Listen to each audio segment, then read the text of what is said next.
기초연금과 생계급여가 동시에 바뀐다는 말에 현장은 이미 두 갈래로 갈리고 있습니다.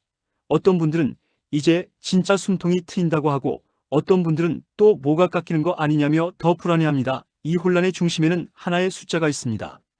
바로 200만 원입니다. 2026년부터 수급자 생계급여가 중복 없이 최대 200만 원까지 지급될 수 있는 구조로 개편된다는 이야기입니다. 이 말이 왜 이렇게 큰 파장을 부르는지 이해하려면 먼저 지금까지의 구조부터 정리해야 합니다.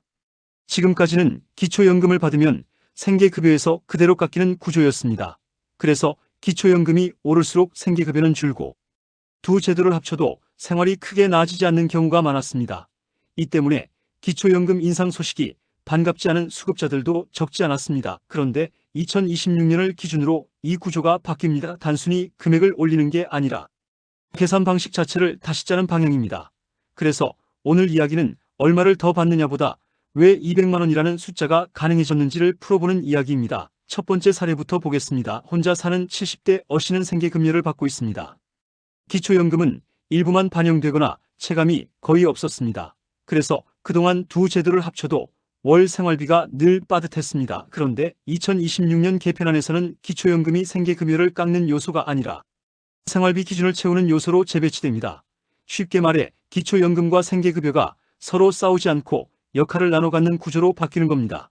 이 변화로 어씨처럼 소득이 거의 없는 단독 가구는 두 제도를 합쳐 이전보다 훨씬 안정적인 월 생활비를 확보하게 됩니다. 두 번째 사례입니다.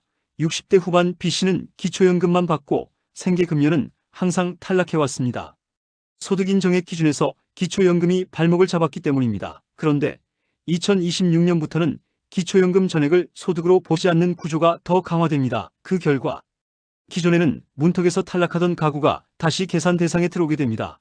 이 경우 기초연금과 생계급여가 중복 없이 합산되어 지급되는 구간이 생기고 그 합계가 크게 늘어나는 체감이 나옵니다. 세 번째 사례입니다. 부부 가구인 C씨 부부는 그동안 가장 소외된 유형이었습니다. 부부가맥으로 기초연금 체감은 낮았고 생계급여는 가구 단위 계산 때문에 거의 불가능했습니다. 그런데 2026년 개편의 또 다른 핵심은 가구 단위 계산의 완화입니다. 부부 가구라도 실제 생활 여건이 어려운 경우에는 생계급여 보전 구조에 들어올 수 있는 길이 열립니다. 물론 모든 부부 가구가 해당되는 건 아니지만 예전처럼 처음부터 배제되는 구조는 아니라는 점이 중요합니다. 여기서 썸네일에 쓰신 문구의 핵심을 짚어야 합니다. 2026년부터 수급자 생계급여 중복 없이 200만 원까지 지급이라는 말은 아무 조건 없이 모두에게 준다는 뜻이 아닙니다. 이 200만 원은 기초연금, 생계급여, 주거급여, 의료급여 등 생계 유지에 직접 연결되는 급여를 합산했을 때 가능한 최대 구간을 의미합니다. 아직 기초연금을 받는다고 생계급여가 사라지는 구조가 아니라 기초연금과 생계급여가 역할을 나눠 합계 기준을 채우는 구조로 바뀌기 때문에 가능한 숫자입니다. 그래서 중요한 건 단일 제도가 아니라 총액입니다. 정부는 2026년부터 개별 급여를 따로 보지 않고 가구가 실제로 살아갈 수 있는 기준선을 중심으로 맞추는 방향으로 움직입니다. 이 기준선이 올라가면서 일부 가구는 월 합계가 150만 원을 넘고 조건에 따라 200만 원에 근접하는 구간까지 도달하게 됩니다. 이 변화가 로또처럼 느껴지는 이유입니다. 하지만 여기서 반드시 짚고 가야 할 오해가 있습니다. 그럼 이제 기초연금만 받으면 자동으로 200만 원까지 채워주느냐는 기대입니다. 아닙니다. 이 구조는 소득과 재산이 거의 없는 가구일수록 유리하게 작동합니다. 금융자산이나 반복적인 소득이 있는 경우에는 보전폭이 제한됩니다. 그래서 같은 제도 안에서도 결과는 갈립니다. 지금 이 이야기를 들으면서 나는 기초연금 받고 있으니 생계급여는 상관없겠지라고 생각하는 것도 위험하고 나는 생계급여 받으니 기초연금 인상은 의미 없겠지라고 생각하는 것도 위험합니다. 2026년 구조에서는 두 제도가 따로 움직이지 않기 때문입니다. 다음 실제로 어떤 가구가 이 200만 원 합산 구간에 들어갈 가능성이 있는지 그리고 나는 그 구간에 가까운지 멀리 있는지 구체적인 기준 흐름을 기준으로 이어서 정리해 보겠습니다. 앞에서 왜 200만 원이라는 숫자가 가능해졌는지를 구조로 짚었다면 이제는 실제로 그 구간에 들어가는 조건과 준비 전략을 정리해야 합니다. 2026년 개편의 본질은 중복 허용이 아니라 역할 분담입니다. 기초연금은 기본소득의 바닥을 만들고 생계급여는 그 바닥 위에 부족분을 채우는 방식으로 재설계됩니다. 그래서 과거처럼 기초연금을 받는 순간 생계급여가 그대로 깎이는 구조는 약해지고 가구의 실제 생활 유지 수준을 기준으로 총액을 맞추는 방향이 강화됩니다. 이때 가장 체감이 크게 나타나는 유형은 단독가구이면서 소득과 재산이 거의 없는 경우입니다. 이 구간은 기초연금이 소득으로 전액 반영되지 않고 생계급여가 부족분을 메우는 구조가 동시에 작동해 합계가 크게 뛰는 지점이 생깁니다.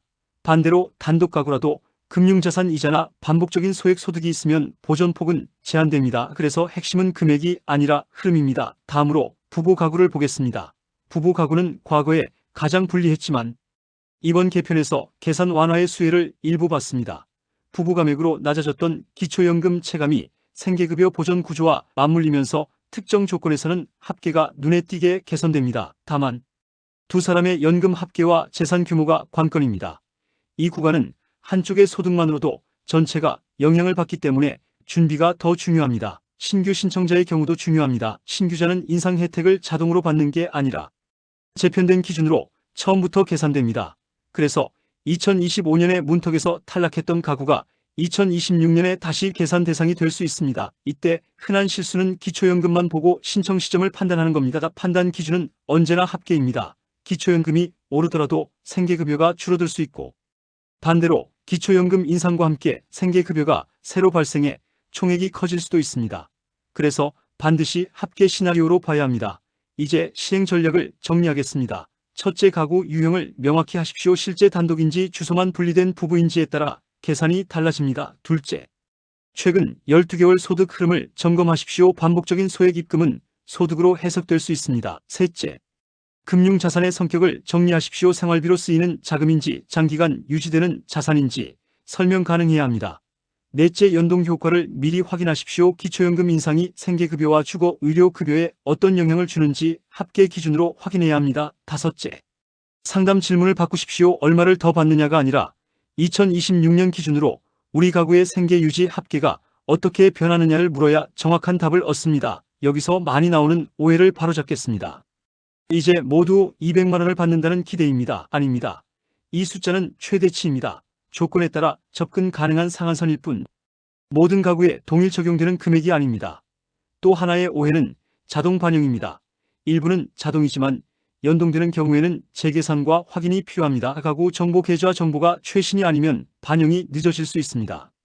그래서 기다리기만 하면 손해가 될 수 있습니다. 마지막으로 강조합니다. 이번 개편의 핵심은 더 주느냐, 덜 주느냐가 아니라 덜 깎이게 만들었다는 점입니다. 이 차이를 이해하면 숫자에 흔들리지 않고 준비할 수 있습니다. 이 영상이 도움이 되셨다면 지금 바로 좋아요를 꼭 눌러주세요. 좋아요 하나가 같은 상황에 있는 분들에게 이 중요한 정보를 전달하는 가장 빠른 방법입니다. 그리고 구독과 알림 설정을 반드시 해두셔야 합니다. 그래야 2026년 이후 이어질 연동 변화와 추가 개편 소식을 가장 먼저 정확하게 받아보실 수 있습니다. 댓글도 꼭 남겨주세요. 단독 가구인지 부부 가구인지 그리고 지금 가장 궁금한 건 합계인지 적용 시점인지 남겨주시면 많은 분들이 공감하실 겁니다.